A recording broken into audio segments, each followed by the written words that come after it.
Kirchhoff नामक वैज्ञानिक ने दो नियम दिया था। प्रथम नियम, द्वितीय नियम।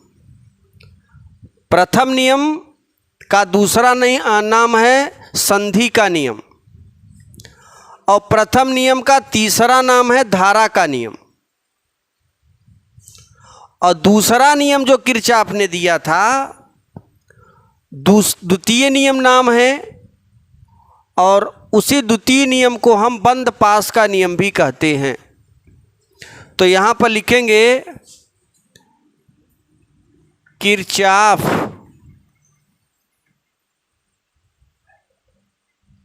नामक वैज्ञानिक ने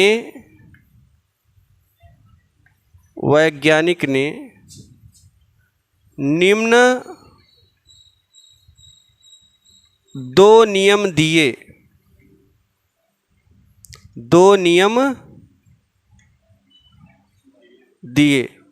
पहला नियम क्या है, जरा ध्यान से समझना। प्रथम नियम या संधि का नियम। संधि माने होता है जब कई लोग एक जगह पर आकर मिलते हैं तो उसे हम संधि का नियम बोलते हैं। या धारा का नियम भी इसे बोला जाता है। धारा का नियम। तो कुल कितने नियम हुए? एक नियम। एक पहले नियम में संधि का नियम या प्रथम नियम या धारा का नियम। अब देखो द्वितीय नियम इसे कहेंगे। दूसरा नियम है द्वितीय नियम। द्वितीय नियम का जो दूसरा नाम है बंद पास का नियम। बंद पास का नियम याद रखना। किरचॉफ का नियम 3 नंबर का आता है। अगर इसके साथ न्यूमेरिकल भी आ गया तो वो 5 नंबर में आएगा। सुनील शेट्टी बहुत मार मारेंगे, समझ लेना। एक्टर का नाम खराब कर रहे हो। जरा ध्यान देना, ऑनलाइन वाले बच्चे जरा ध्यान दें। हमारे यहाँ सुनील शेट्टी, अजय देवगन भी पढ़ते हैं। अब वो जो सुनील शेट्टी है उनको तो कोई मार नहीं सकता क्योंकि बड़े आदमी भाई, लेकिन यहाँ पे रोज मार खाते हैं। तो वो बड़े नाम को आप खराब ना करो कृपया करके। अजय देवगन भी हैं गल बगल बैठे। हाँ, अक्षय कुमार भी हैं यहाँ पे। सारे एक्टर बैठे हैं पर थोड़ा ध्यान से बैठे रहें। आप लोगों को दिखाएंगे, थोड़ा समय लगेगा। इन लोगों से मिलवाएंगे कौन कौन है हमारे यहाँ। चलिए जरा ध्यान देना। हमने कहा 2 नियम हैं। प्रथम नियम या संधि का नियम, द्वितीय नियम या बंद पास का नियम। अब हम प्रथम नियम में चलेंगे। कैसरे नियम में? प्रथम नियम में। चलिए अब देखिए ये 2 नियम है अपने पास। 2 नियम में हम पहला नियम लिखेंगे, इस दूसरे नियम को हटा देते हैं। अब हम लोग पहले नियम के अच्छी तरीके से चर्चा करते हैं। देखिए प्रथम नियम के बारे में किरचॉफ ने क्या कहा। किरचॉफ ने कहा प्रथम नियम के बारे में कि किसी संधि की ओर आने वाली या जाने वाली धाराओं के बीजगणितीय योगफल 0 होता है। ध्यान देना। ये देखो, ये मान लेते हैं एक जंक्शन है। क्या है भाई? पावर हाउस से ये लाइट आ रही है, यहाँ पे ये आ रही है ट्रांसफार्मर में। ठीक। इस ट्रांसफार्मर में लाइट आई, इस तार में आई धारा I1, ध्यान देना, इस तार में धारा I1 आई और इस तार में धारा I2, और आके कई तारों के माध्यम से अलग अलग जगह लाइटें निकल गई। तो जो धारा जा रही है ये I3 है, ये I4 है और ये I5 है। याद रखना सभी लोग, जो धारा आ रही है वो होती है पॉजिटिव। कहाँ आ रही है? संधि की ओर। ये संधि है, इसीलिए इसको संधि का नियम भी कहते हैं। जंक्शन, जैसे जितने भी ट्रेनें होती हैं वो जाके जंक्शन पर रुकती हैं। जंक्शन माने संधि। जितने भी प्लेन होती है वो जाके जंक्शन पर रुकती है, जिसे बोलते हैं हवाई अड्डा। जितनी भी बसें होती हैं जाके एक जंक्शन पर रुकती, जिसे बोलते हैं बस अड्डा, है ना। तो कहने का मतलब ये है, ये जो अड्डा जहाँ पे ज़्यादा बड़ा कुछ हो प्रोग्राम, उस वही जंक्शन है, वही अड्डा है, वही संधि है, क्योंकि सभी लोग वहीं जाकर मिलेंगे। तो हमारी जो धारा है आ रही है, वहाँ से निकल रही है, तो यहाँ पर मिलान हो रहा है कि नहीं। जैसे कहीं अगर निमंत्रण है तो कुछ लोग आएंगे, भोजन करेंगे, कुछ लोग जाएंगे। तो बताओ, जहाँ पर निमंत्रण है, जहाँ पर तुम लोग भोजन करने जाते हो,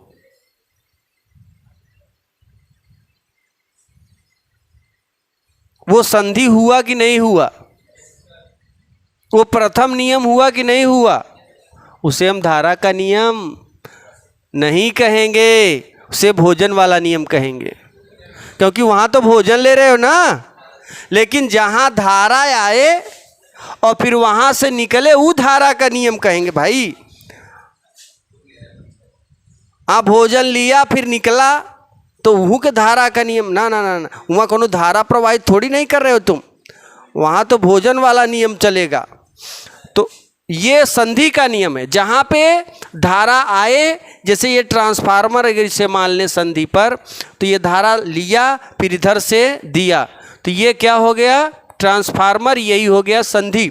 दूसरी चीज, जितनी आने वाली धारा है उतनी ही धारा जाने वाली है। याद रखना, अगर 100 एम्पियर की धारा आ रही है तो 100 एम्पियर की धारा जाएगी। किसने कहा था? किरचॉफ का नियम। किरचॉफ ने अपने किस नियम में कहा? प्रथम नियम में, कि जितनी धारा आएगी उतनी ही धारा जाएगी। इसीलिए आने वाली धारा एवं जाने वाली धारा का बीजगणितीय योगफल 0 होता है। क्या होता है? अब देखो डिफिनीशन कैसे डिफाइन करेंगे। किसी संधि की ओर आने वाली धारा एवं जाने वाली धारा का बीजगणितीय योगफल 0 होता है। किसी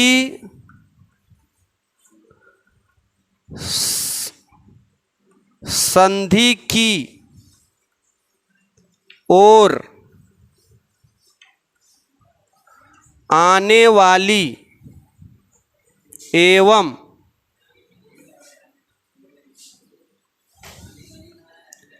जाने वाली धारा का बीज गणितीय योग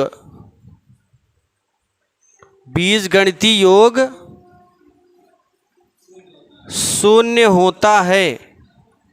इसका क्या मतलब है? देखो जरा ध्यान देना। बीजगणित माने जोड़ो चाहे घटाओ, बीजगणित मतलब हो गया। अब हम योगफल को बना देते हैं सिग्मा से, और क्या जोड़ रहे हो, क्या घटा रहे हो, धारा। तो सिग्मा आई का बीजगणितीय योगफल का मिल रहा है बच्चों, 0। तो सिग्मा आई बराबर क्या हो जाएगा, 0।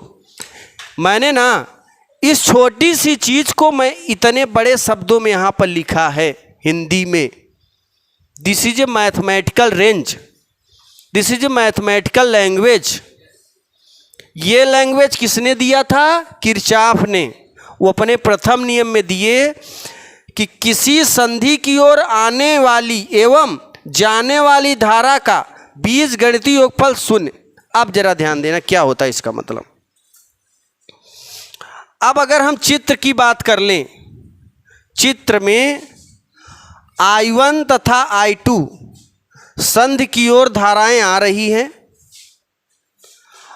तथा I3, I5 एवं I3, I4, I5 आने वाली धारा का चिन्ह धनात्मक, जाने वाली धारा का चिन्ह।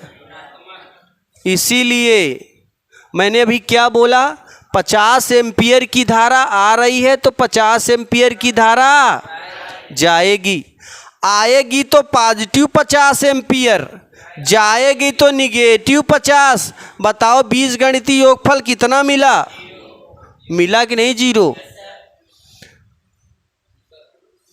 यही तो बोल रहे हैं ना किरचॉफ कि जितनी आ रही है उतनी जाएगी। अच्छा, जितनी आई उतनी गई, कुछ धारा लॉस हुई क्या, कुछ धारा लॉस हुई क्या, नहीं। अरे यार ये बताओ पहले, जितनी आई उतनी चली गई तो लॉस कहां से हुई, तभी तो 0 हो गया। तो इसलिए प्रथम नियम को आवेश संरक्षण का नियम भी कहते हैं। आवेश धारा संरक्षण का नियम भी कहते हैं। क्यों कहते हैं, क्योंकि संधि की ओर जितनी धारा आ रही है उतनी धारा जा रही है, कोई भी धारा लॉस नहीं हो रही है, धारा एकदम बराबर बराबर मिल रहा है। इसलिए इसको क्या बोलेंगे, धारा संरक्षण का नियम, आवेश संरक्षण का नियम। किस नियम को, किरचॉफ के प्रथम नियम को। आगे देखो, यहां लिखेंगे चित्र से, चित्र से, चित्र में क्या देख रहे हो, आने वाली धारा I1 धन I2 बराबर जाने वाली धारा, हाँ। अच्छा ये बताओ बीजगणितीय योगफल 0 कब होगा, जब सबको जोड़ेंगे तो I1 I2 minus I3 minus minus बराबर होगा कि नहीं। अब हम इसको पक्षांतर कर लेते हैं उस तरफ, I1 धन I2 बराबर I3 plus I4 plus I5। इससे क्या मिल रहा है, इससे ये मिल रहा है, ये समीकरण 1 कर देते हैं और ये समीकरण 2, कि आने वाली धाराओं का योगफल जाने वाली धाराओं के योगफल के बराबर होता है। बात समझ में आई। कोई भी धारा लॉस, हानि नहीं होती है, गायब नहीं होती है, छीड़ नहीं होती। अब आगे देखिए, समीकरण 2 से क्या पाते हो, समीकरण 2 से क्या निष्कर्ष निकल रहा है। समीकरण 2 से यह स्पष्ट होता है कि किरचॉफ का प्रथम नियम आवेश संरक्षण का नियम है। किसका नियम? अच्छा, मैंने क्यों बोल दिया आवेश संरक्षण का नियम? क्योंकि जितनी धारा आ रही है उतनी ही धारा मतलब जितनी धारा इसमें आई, जितने आवेश, उतने ही आवेश क्या हो गए, बाहर निकले हैं। आवेश में कोई कमी, ये ट्रांसफार्मर आवेश को, एक भी आवेश को बाहर नहीं किया, जितना लिया उतना दे दिया। बात समझ में आई कि नहीं? जितना लिया, जैसे कभी कभार कुछ लोग काम करते हैं घर पे, खाना खूब बढ़िया खा लेते हैं, तो लोग कहते नहीं हैं कि जितना खाए उतना काम नहीं किए, लेकिन जितना खाता है उतना ही काम करता है। तो खाना बराबर काम, ली गई धारा बराबर दी गई धारा। बात समझ में आई? तो समीकरण 2 से क्या मिलता है? तो समीकरण 2 से यह स्पष्ट होता है कि किरचॉफ का प्रथम नियम आवेश संरक्षण का नियम है। समीकरण 2 से यह स्पष्ट होता है कि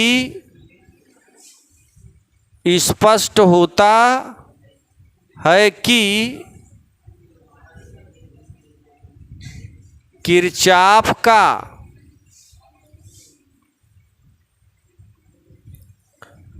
प्रथम नियम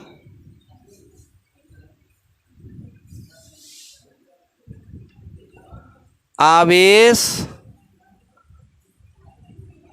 संरक्षण का नियम है। किसका नियम है? बात क्लियर है यहाँ तक?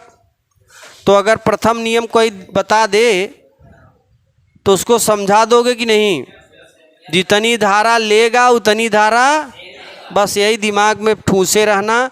और कभी कभार ऑप्शनल में आ जाता है किरचॉफ का प्रथम नियम है, 4 ऑप्शन में अगर लिख दे, या तो लिख देगा आने वाली धारा का योग बराबर जाने वाली धारा का योग, ये है तो ये टिक कर देना। अगर ये ना लिख के और कोई लिखेगा तो क्या लिखेगा? प्रथम नियम किसका नियम है? आवेश संरक्षण का नियम, ये लिखेगा। तो मुख्य रूप से 2 चीज़ें ये हैं। और तीसरा चीज़ और याद रखना, इनका बीजगणितीय योगफल क्या होता है?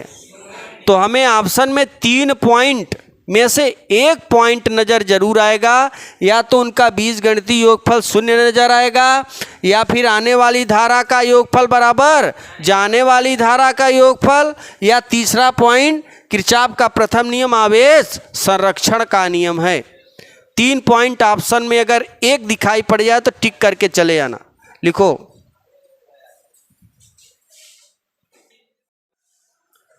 बंद पास का क्या नियम है, जरा ध्यान देना।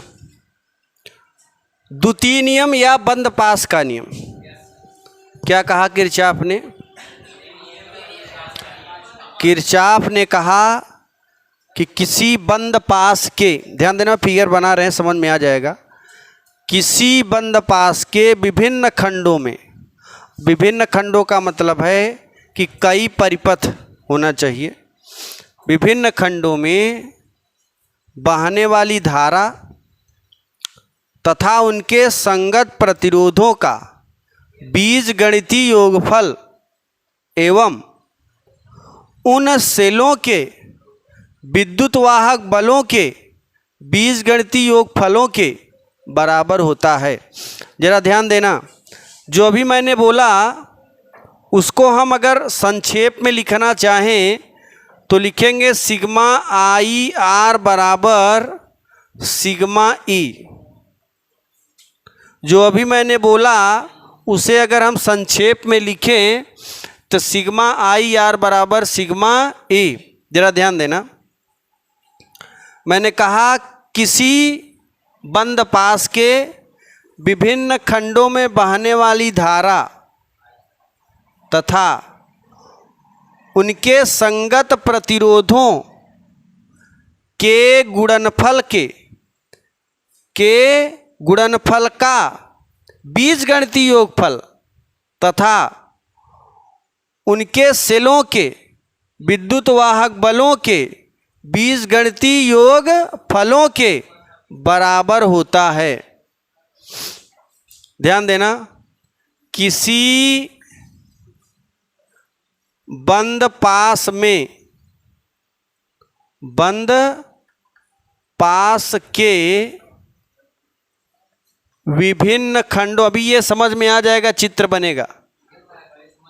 विभिन्न खंडों में, विभिन्न खंडों में बहने वाली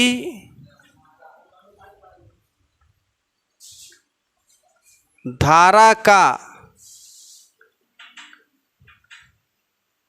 बीज गणितीय, बहने वाली धारा एवं, बहने वाली धारा एवं उनके संगत प्रतिरोधों, उनके संगत प्रतिरोधों के गुणनफल का, के गुणनफल का, गुणनफल का बीजगणितीय योगफल, बीजगणितीय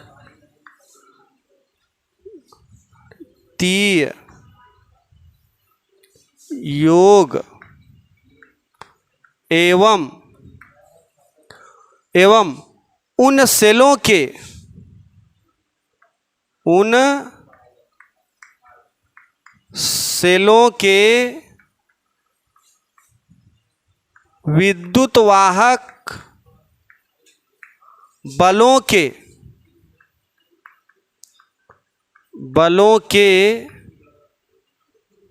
बीज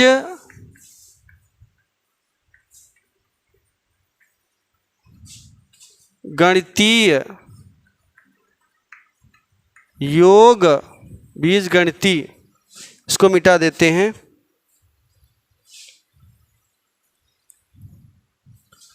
बीज गणितीय योग फलों के बराबर होता है, योग फलों के बराबर होता है। देखो यही वाला मैं यहाँ पर लिखता हूँ, सिग्मा आई आर बराबर सिग्मा ई। ध्यान देना, जो मैंने अभी बोला हिंदी के शब्दों में, उसको हम इस तरीके से लिख सकते हैं। फिर समझिए, किसी बंदपास के विभिन्न खंडों में बहने वाली धारा तथा उनके संगत प्रतिरोधों का गुणनफल का बीजगणितीय योगफल एवं उन सेलों के विद्युतवाहक बलों के बीजगणितीय योग फलों के बराबर होता है। देखो ये जो सिग्मा लगे हैं ये बीजगणित हैं, योगफल को दिखाते हैं, और यहाँ पे धारा और प्रतिरोध का क्या है, गुणा। इस तरफ क्या है, केवल विद्युतवाहक बल है। तो याद रखना, अगर कहीं बंद पास आ जाए, ए लड़के, अगर कहीं बंद पास आ जाए तो धारा और प्रतिरोध का गुणा करना, और फिर बराबर जो सेल का विद्युतवाहक बल होगा उसके बराबर होना चाहिए। दुई सेल है तो दुई सेल, मान लो एक बंद पास लिया, एक बंद पास में दो धाराएं आ रही हैं, दो प्रतिरोध आ रहा है, तो एक सेल में एक धारा एक प्रतिरोध, तो एक सेल का धारा प्रतिरोध गुणा करना। फिर अगला सेल आ रहा है तो फिर धन लगाओ, और दिशा उलट गई तो ऋण लगाओ। कैसे उल्टेगी कैसे सीधे भी दिखा रहे हैं, खूब बढ़िया समझ में आ जाएगा। लगाने के बाद बराबर कर देंगे। ध्यान देना, जैसे हम दो सेल ले लें, ध्यान से समझना, बहुत अच्छा टॉपिक है, जो नहीं समझेगा बाद में रोएगा, क्योंकि इस पर बहुत अच्छी अच्छी सवालें पूछी जाती एग्जाम में। सवाल आएगा, देखो थ्योरी आएगा 3 नंबर का किरचॉफ का, और न्यूमेरिकल आएगा 2 नंबर का, 5 नंबर का आता है। थ्योरी प्लस न्यूमेरिकल, एक ही क्वेश्चन में दो क्वेश्चन बनेगा, एक थ्योरी और एक न्यूमेरिकल। 5 नंबर। जैसे पिछली बार क्या पूछा था, यदि किसी समांतर प्लेट संधारित्र के बीच में आंशिक रूप से कोई परावैद्युत पदार्थ रखा हो तो धारिता ज्ञात करने के लिए सूत्र की स्थापना करें। तो 4 पेज करो। फिर उसके नीचे क्या दिया था, उसके नीचे दिया था परावैद्युतांक k बराबर 2 और संधारित्र की धारिता C नाट, क्या दिया था, C नाट दिया था, C नाट दिया था 100 माइक्रोकूलाम। फिर कह रहा फिर धारिता बताओ। तो C बराबर K इंटू C नाट सूत्र सिद्ध करें कि नहीं करें, वही लगा दोगे आ जाएगा। न्यूमेरिकल इतना बड़ा और थ्योरी इतना बड़ा, हो गया कई नंबर, 5 नंबर। तो याद रखना इंटरवालों, जब भी क्वेश्चन आएगा 5 नंबर में थ्योरी प्लस न्यूमेरिकल, या तो बहुत बड़ी थ्योरी कोई हो, है ना, जैसे पूर्ण तरंग दिष्टकारी वाला जब आता है तो 5 नंबर में केवल थ्योरी रहता है। अर्ध तरंग दिष्टकारी आता है तो 5 नंबर में केवल थ्योरी रहता है। पीएनपी संधि डायोड, एनपीएन संधि डायोड आता है 14वें चैप्टर से, तो केवल थ्योरी में रहेगा, उसमें न्यूमेरिकल का कोई तामझाम नहीं होगा। ठीक, चलो आगे देखते हैं। यहाँ पे देखो एक सेल है और ई तार का प्रतिरोध है R1, दूसर का सेल नीचे लगा है, इस तार का प्रतिरोध R2, एक तीसरे सेल में मैं कोई तीसरे तार में कोई प्रतिरोध नहीं लगाया।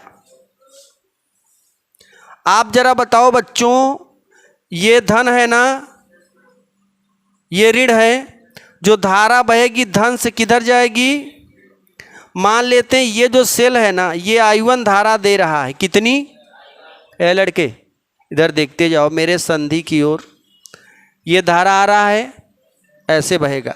मान लेते हैं ये जो सेल है ये I2 धारा दे रहा है, एकदम फील करके समझोगे तभी मजा आएगा।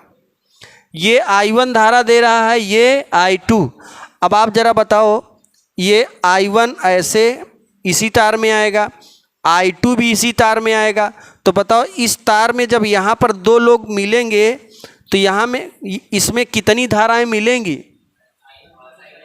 2 धाराएं मिलेंगी कि नहीं, एक I1 भी इसमें आएगी, I2 भी इसमें आएगी। तो आप जरा बताओ कि इस तार में कितनी धारा आ गई, I1 प्लस इसका प्रतिरोध मान लेते हैं ये R2 है और ये R3। बात क्लियर है। अब यही I1 धारा अगर इस पास को ले लिया जाए, यहाँ पे नाम दे देते हैं A B C D E F। देखो बंद पास का मतलब जहाँ से चले हो वहीं आ जाओ, वही होगा बंद पास। जैसे ए से स्टार्ट करते हैं या एफ से, F A B E F, ये क्या हो गया, बंद पास। इसीलिए इसका क्या नाम पड़ा है भाई, कब बंद होगा, जब तार यहाँ से लगाओगे और फिर यहीं पे आ जाओगे तभी तो बंद होगा ना।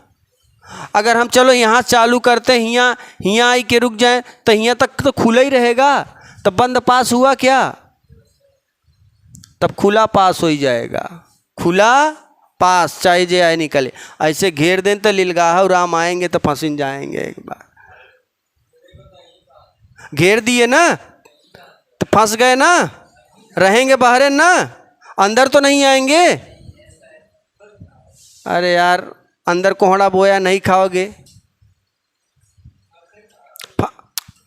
है तो आप आते जो जिसके लिए आए थे वो पाए क्या भाई। अंदर मान लो सब्जी वब्जी वही है, ककरी हिरमाना खीरा कोहड़ा कद्दू वगैरह जो भी है, नहीं पाए, जिसके लिए आप 10 किलोमीटर दूर से आए नहीं पाए तो फंस गए ना, फंसे कि नहीं।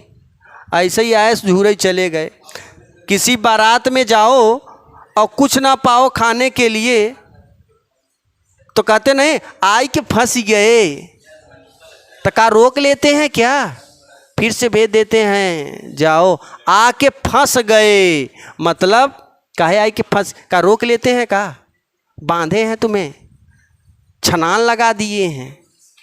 तुम आते हो फिर वापस चले जाते हो, अब बोलते क्या हो, आके फंस गए तुम्हारे चक्कर में। तो यहाँ पर जो आएगा अंदर नहीं जाएगा, लिलगाहरा माई के फंस गए। फंसने वाला शब्द समझ में आया, दोबारा मत बोलना। आगे देखो, ये देखिए अब क्या होगा कि यहाँ पर ऐसी धारा हमेशा धन से किधर जाएगी, ऋण की ओर। अब यहाँ दो बंद पास बनाते हैं, कितने, अगर तुम्हारी इच्छा है तो 3 बंद पास बन जाएगा। कितने, चलो देखते हैं। एक बंद पास देखो यहाँ चालू करते हैं, ए बी ई एफ ए, बंद पास हो गया, एक बंद पास। दूसरा अब ये वाला ले लेते हैं, B C D E B, दूसरा हो गया। अब तीसरा बीच वाला छोड़ दो, लास्ट का लास्ट वाला, ए सी डी एफ ए। लेकिन हमारा काम केवल बीच वाला 2 ले लिया जाए और किनारे 2 लिया जाए तो काम बन जाएगा, क्योंकि हमें I1 और I2 की वैल्यू निकालनी है। हमें 3 बंद पास लेने का कोई मतलब, बात क्लियर है, 3 बंद पास लेने का कोई मतलब नहीं है, क्योंकि 2 ही बंद पास से हमारा काम हो जाएगा। चलिए देखिए आगे। तो अब हम यहाँ लेंगे बंद पास। बंद पास क्या लिया जाए, ए बी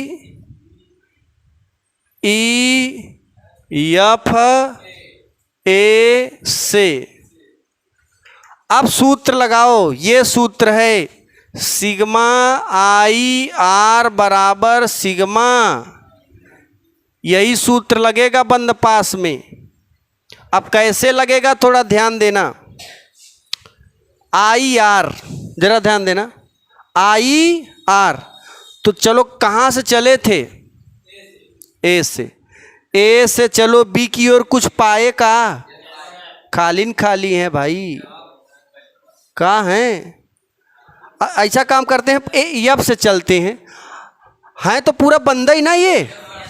तो एफ से चलो ए, फिर ए से चलो बी, फिर बी से चलो ई से, कोई दिक्कत नहीं है। यहाँ से क्यों चल रहे हैं, क्योंकि यहाँ से एक सेल मिल जा रहा है, ठीक। बाईं ओर धारा प्रतिरोध का गुणा होगा और दाईं ओर सेल के विद्युत वाहक बल। इस सेल का विद्युत वाहक बल मान लेते हैं E1 और इस सेल का विद्युत वाहक बल, बताओ कोई दिक्कत। इस सेल का विद्युत वाहक बल E1 और इस सेल का विद्युत वाहक बल E2, मिल गया ना। देखो ये सेल क्या दे रहा है, धारा I1। इस सेल के नज़दीक इस परिपथ में प्रतिरोध क्या है, R1। इस सेल का विद्युत वाहक बल E1। ये सेल क्या दे रहा है, धारा I2। सेल का विद्युत वाहक बल E2 और प्रतिरोध R2। चलिए यहाँ से यहाँ चलते हैं, यहाँ से यहाँ चलोगे, ध्यान देना बच्चों, धारा किधर जा रही है, धारा किधर जा रही है, धन से ऐसे आ रही है ना। हम भी किधर जा रहे हैं, धन से ऋण। तो जिधर बंद पास जा रहा है उधर ही धारा जा रही है, इसलिए क्या लगा दोगे, धन। तो ये बताओ जरा, जो सेल है, लड़के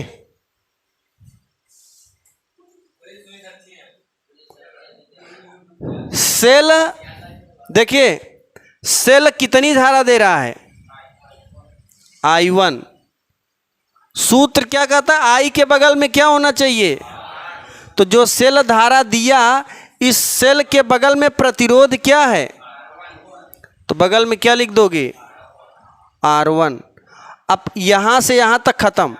अब ए से बी तक आया, कुछ नहीं मिला, अब इधर आना है, इधर आएंगे। देखो बी से किधर जाएंगे, ई। बी से किधर, बंद पास कहता है कि बी से ई की ओर जाओ, और धारा कह रही है, धारा तो ऐसे जा रही है और हम कहाँ जा रहे हैं, ऐसे, धारा के विपरीत। तो जब धारा ऐसे जाए, हम ऐसे आ रहे हैं, तो यहाँ चिन्ह क्या कर दोगे, माइनस। नहीं समझ में आया? जब बंद पास धारा के विपरीत जाए तो तुरंत माइनस लगा देना आगे, कोई दिक्कत? तो हम ऐसे आ रहे हैं और धारा ऐसे जा रही है, माइनस लगाया। अब जब ऐसे आया तो क्या मिला हमें? I2। और धारा के बगल में क्या होता है? R। तो और आगे आए तो फिर R2 मिल गया। अब बताओ इस परिपथ में कहीं IR है? I1 R1 हो गया, I2 R2 हो गया। इस परिपथ में I R2 का काम खत्म। अब लगा दो बराबर। अब दाहिने साइड में सूत्र कहता है E की बात करो, विद्युत वाहक बल की। फिर से यहीं से चालू करो जहाँ से पहले चले थे। F से A की ओर जाएंगे तो विद्युत वाहक बल क्या मिला? हम जा रहे हैं F से A की ओर और धारा भी कहाँ जा रही है? F से A की ओर ही जा रही। तो E1 का चिन्ह पॉजिटिव। अब फिर चलो इधर से जा रहे हैं तो पॉजिटिव लगा दिया। अब ऐसे घूम जाओ, जब घूमा तो बंद पास B से E की ओर आया। अब विद्युत वाहक बल की दिशा धारा की दिशा पर निर्भर करता है। किसकी दिशा पर? तो ये जरा बताओ, विद्युत वाहक बल उस तरफ है और हम किधर आ रहे हैं? इस तरफ। तो इसका चिन्ह क्या हो गया? माइनस E2 हो जाएगा। ये हो जाएगा समीकरण 1। बताओ बताओ कोई दिक्कत है क्या? समीकरण 2 मिला? हाँ, नहीं समझ में आया? हाँ, ये बंद पास है। इसको सीख लिया ना, हम कितना भी सवाल बना देखो आप तुरंत लगा दोगे एग्जाम में। चलो देखो, ये हो गया, ये बंद पास लिया। अब हम ये वाला लेते हैं, जरा ध्यान समझना। ये बंद पास EBCDE बंद पास। बंद पास कहाँ से चालू करें?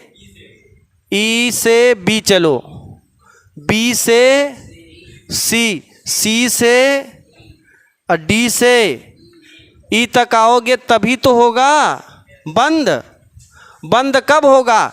जहाँ से तार ले जाओ फिर वहीं पे आके जोड़ दो तो क्या मिल जाएगा? क्या बन जाएगा? बंद पास। बन गया ना बंद पास? चलो भाई बंद पास बन गया। अब चलो इसकी धारा, इसका ये सूत्र लगाते हैं। ये जो सूत्र अभी लगाया है फिर से एक दफ़ा लगा दो। जब E से चला F की ओर तो धारा क्या मिली? आप बताओ, बंद पास E से B की ओर जा रहा है और धारा भी कहाँ जा रही है? E से B की ओर। तो I का चिन्ह पॉजिटिव। और इस रेंज में रेजिस्टेंस क्या है? आप जानते हो धारा के बगल में प्रतिरोध होता ही होता है। चलो भाई घूमते हैं, B से C की ओर आएंगे, कुछ मिला? कुछ नहीं। C से D की ओर आओ, C से D की ओर आया तो डबल धारा मिली और सिंगल प्रतिरोध मिला। हम भी ऐसे आ रहे हैं और धारा भी ऐसे आ रही थी, यहाँ का चिन्ह। तो आप जानते धारा और प्रतिरोध का क्या होता है? गुणा। I1 धन I2 गुणिते। अब बताओ इस रेजिस्टेंस में IR2 हो गया, I1 plus I2 into R3 हो गया, और कुछ बचा क्या? नहीं बचा। तो बराबर लगा दो। मतलब धारा और प्रतिरोध में अब कुछ बचा? अब बचा तो बचा क्या? विद्युत वाहक बल E। हम जा रहे हैं E से B की ओर। कहाँ जा रहे हैं? अब विद्युत वाहक बल भी कहाँ जा रहा है? E से B की ओर। E2 का चिन्ह धनात्मक कि ऋणात्मक? धनात्मक। धनात्मक होगा तो प्लस E2 समीकरण 3। जैसे ये मैंने बनाया ना, ऐसे ही बनाने के बाद द्विट समीकरण मिलेंगे। दोनों समीकरण को हल करके I1 I2 का मान हम निकाल सकते हैं। इतना लिख लीजिए। अगले दिन हम लोग इस पर ज़्यादा से ज़्यादा क्वेश्चन करेंगे।